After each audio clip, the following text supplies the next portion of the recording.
Pour moi, la sérénité et la confiance que tu recherches en tant que personne hypersensible,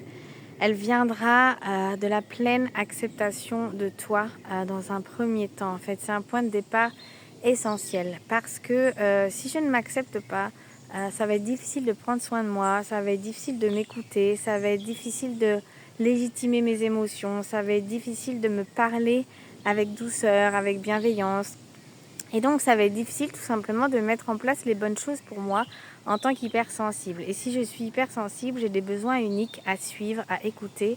et à respecter pour pouvoir en fait tendre vers un équilibre jour après jour en prenant soin de moi, peu importe ce qu'en pense l'extérieur, mais en étant dans une pleine acceptation de moi, je dirais une pleine validation de moi-même, une pleine légitimité en fait d'être qui je suis.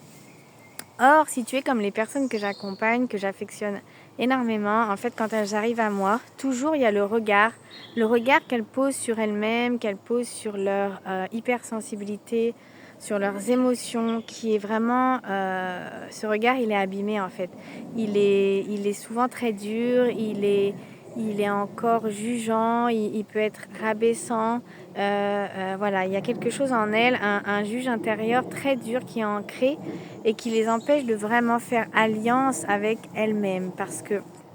de l'acceptation va découler petit à petit cette alliance avec soi-même, avancer dans le sens de soi et non plus à l'encontre de soi.